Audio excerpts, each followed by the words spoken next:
सभी को good morning. आज आपके लिए एक नया टॉपिक लेकर के आए हैं। बहुत ही अच्छा टॉपिक, बहुत ही इजी टॉपिक है। इस टॉपिक के बारे में मैं इतना कहूँगा कि यदि इस वीडियो को एक बार भी आपने देख लिया तो आपके पूरे के पूरी वीडियो समझ में आ जाएगा, पूरा टॉपिक आपके क्लियर हो जाएगा। और आज अपना टॉपिक है भारतीय संविधान की सूचियाँ। ये सूचियाँ क्या है? सूचियाँ मतलब मुख्य रूप से शक्तियाँ हैं। कुछ विषय है हमारे यहाँ पर, उन विषयों का किस प्रकार से आवंटन किया गया, कौन कौन से विषय हैं, वो किसके पास में है, कौन से विषय किसके पास में, इसके बारे में विस्तार से पढ़ेंगे और बड़े ही प्यार से पढ़ेंगे।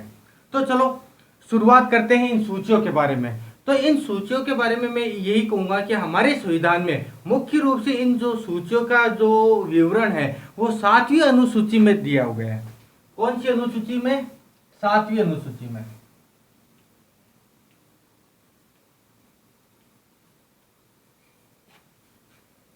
7वीं अनुसूची में विवरण दिया गया है और इसमें क्या लिखा गया है कि केंद्र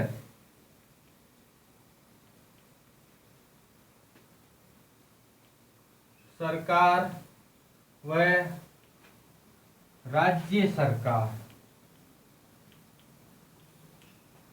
के अधीन विषयों का आवंटन, मतलब केंद्र सरकार व राज्य सरकार के अधीन जितने भी विषय आते हैं उनका आवंटन के बारे में कि उनका विभाजन किया गया है।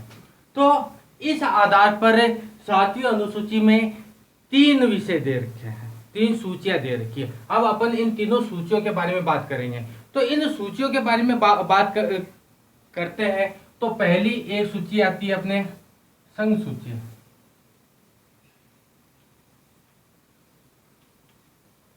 एक है आपकी राज्य सूची और समवर्ती सूची। ये अपने पास में 3 सूचियां हैं। अब इन 3 सूचियों में 3 विषय हैं, लेकिन पहले ये अपन देखने की कोशिश करेंगे कि संघ सूची में कानून बनाने का अधिकार किसको है, राज्य सूची में कानून बनाने का अधिकार किसको है और समवर्ती सूची में कानून बनाने का अधिकार किसको है। यहाँ पर मैं सिंपल तौर पे आपको कहूँ तो संघ सूची में कानून बनाने का अधिकार संसद को है। संसद को मतलब यदि संसद के अलावा और अन्य नाम लूं तो केंद्र सरकार को। किसको? केंद्र सरकार को। राज्य सूची है, राज्य सूची में कानून बनाने का अधिकार विधानसभा को है, या विधानमंडल भी बोल सकते हैं हम अच्छी भाषा में, विधानमंडल को है। विधानमंडल बोलो या राज्य सरकार बोलो, एक ही बात है। समवर्ती सूची में कानून बनाने का अधिकार संसद प्लस विधानमंडल, इन दोनों को ही है। अब देखो यहां पर कि संघ सूची में मुख्य रूप से कानून बनाने का अधिकार केंद्र सरकार को है। कि कुछ ऐसे विषय हैं, कितने विषय अपन डिटेल से देखेंगे इसके बारे में, कुछ ऐसे विषय हैं जिन पर कानून सिर्फ और सिर्फ केंद्र सरकार बनाती है।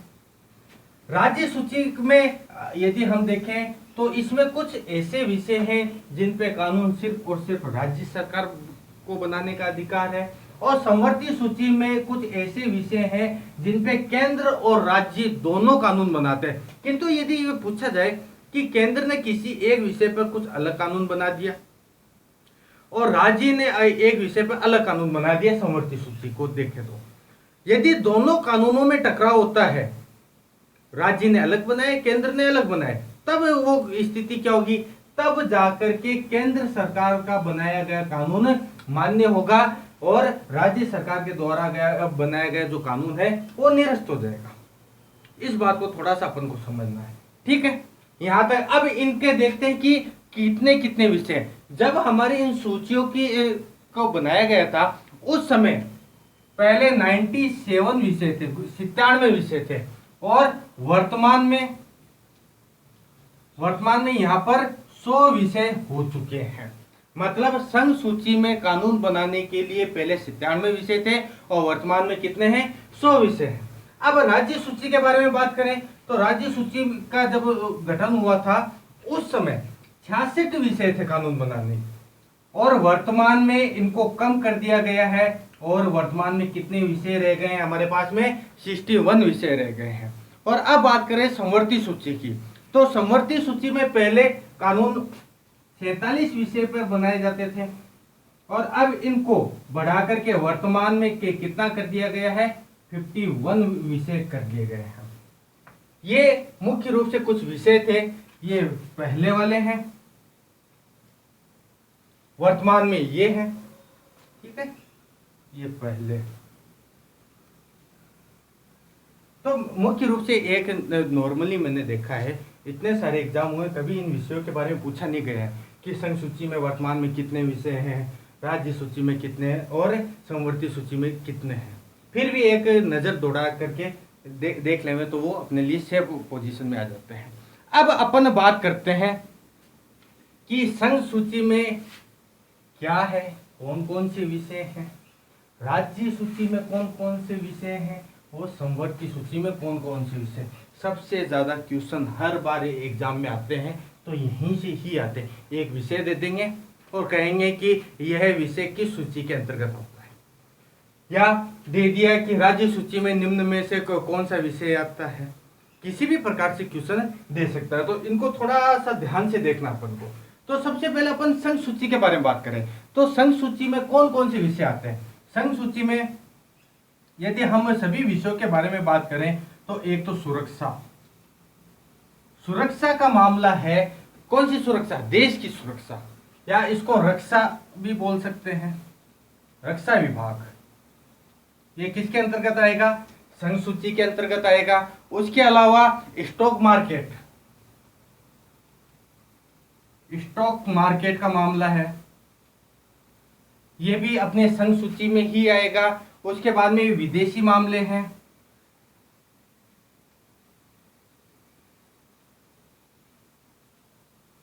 ये भी अपनी संघ सूची में आएगा। इसके अलावा युद्ध है, यदि युद्ध की स्थिति आती है तो निर्णय संघ सूची के मतलब केंद्र सरकार लेगी इसमें निर्णय। उसके अलावा अंतर्राष्ट्रीय संधि है,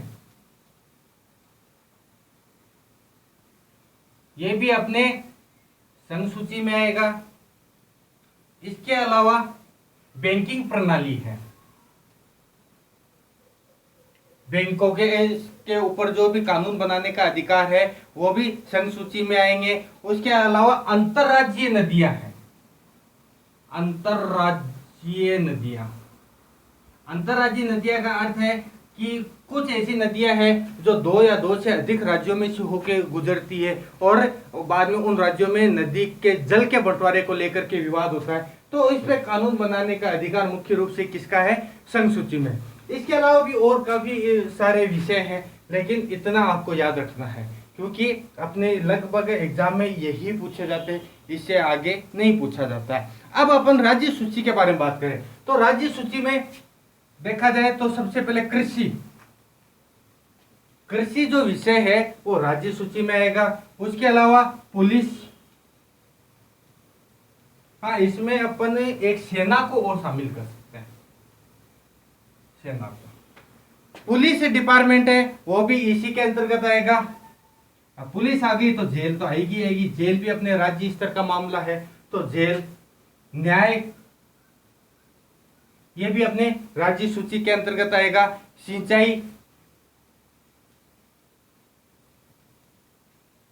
ये भी राज्य सूची के अंतर्गत। और सबसे महत्वपूर्ण, बहुत बार पूछा गया है, पंचायती राज, पंचायती राज, ठीक है। तो देखो इस राज्य सूची में यदि मुझसे पूछा जाए तो ये दो विषय सबसे महत्वपूर्ण है। एक तो कृषि जो हालिया में काफी हाईलाइट चल रहा है, कृषि कानून बने हैं उसके कारण काफी हाईलाइट है, तो ये पूछा जाता है एक तो कृषि का, और दूसरा एक पंचायती राज को लेते हैं अपन। अब बात करते हैं अपन संवर्ती में। संवर्ती में देखा जाए तो शिक्षा, संवर्ती में अपने एक तो शिक्षा विभाग, शिक्षा को लिया गया है। इसके अलावा मजदूर संगठन, ये दोनों भी अपने समवर्ती सूची में आएंगे। उसके अलावा जनसंख्या नियंत्रण,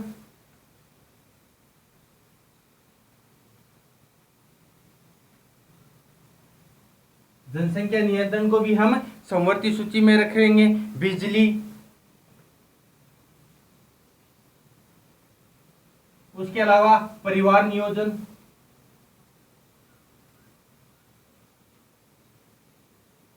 ये जो सभी विषय हैं ये समवर्ती सूची में आते हैं। ठीक है। अब यहां पर कुछ ऐसी स्थिति आती है कि राज्य सूची के अंतर्गत कई बार केंद्र कानून बनाता है। क्या कारण है कि राज्य सूची में कई बार केंद्र कानून बनाता है? तो क्यों बनाता है? देखो, इसके दो तीन कारण हैं। दो तीन कारणों में मुख्य रूप से एक तो राष्ट्रपति के शासन की स्थिति हो जाए उस राज्य में,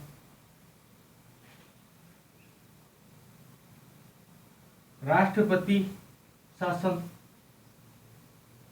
अब ये राष्ट्रपति शासन अनुच्छेद 356 के तहत लगता है। ये अपन अलग से एक वीडियो बनाएंगे, उसमें अपन पूरे शासन व्यवस्था के बारे में देखेंगे, आपातकालीन व्यवस्था के बारे में देखेंगे। और उसके अलावा राष्ट्रीय आपातकाल चल रहा हो, उस समय राज्य सूची पर किसी विषय पर कानून बनाते हैं संसद। इसके अलावा राज्य से अनुमति लेकर के, राज्य से अनुमति लेकर के,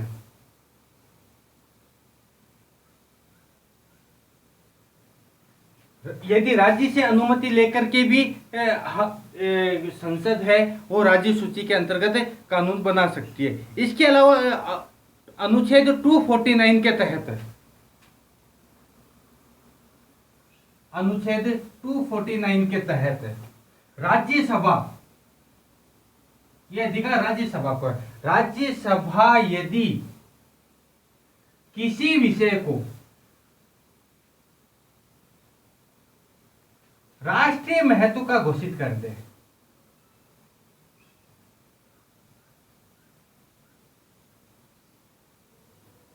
राष्ट्रीय महत्व का घोषित कर दे, वो भी कितने, 2/3 बहुमत से, तब उस स्थिति में संसद है उस राज्य सूची के विषय पर कानून बनाएगी। तो इसमें देखो ज्यादा याद करने वाली कोई बात नहीं है। सुरक्षा या रक्षा विभाग का मामला देखते हैं तो संघ सूची में आता है। स्टॉक मार्केट का सबको पता है, संघ सूची में। विदेशी मामले हैं, विदेशी मामले ये है कि किसी देश के साथ में कैसे संबंध स्थापित करने हैं, वो निर्णय केंद्र सरकार ही लेगी। पाकिस्तान के साथ में हमारा रिश्ता कैसा है, चीन के साथ में हमारा रिश्ता कैसा है, कौन कौन सी अंतर्राष्ट्रीय संधियां करनी है, किन देशों के साथ में किस प्रकार की संधियां करनी है, ये पूरा का पूरा जो विदेशी मामला है, अंतर्राष्ट्रीय संधियों का मामला है, ये हमारे संघ सूची में ही आएगा। तो इन सूचियों को देख करके हमें यूं विश्वास होता है कि यहाँ पर केंद्र सरकार ज्यादा शक्तिशाली है बनिस्बत राज्य सरकारों के। यहाँ पर केंद्र सरकार ज्यादा शक्तिशाली है राज्य सरकारों की बनिस्बत। ठीक है, आज का ये जो टॉपिक था वो यहीं पे समाप्त होता है। मेरे हिसाब से ये आपको ये टॉपिक इजीली समझ में आ गया होगा, कोई दिक्कत नहीं आएगी। आराम से एक बार इस वीडियो को देखना, स्किप मत करना। स्किप करोगे तो थोड़ी सी समझने में प्रॉब्लम होगी। आज का हम ये टॉपिक यहीं पे समाप्त करते हैं। कल एक नए विषय के साथ में फिर हाजिर होंगे। तब तक के लिए नमस्कार, धन्यवाद।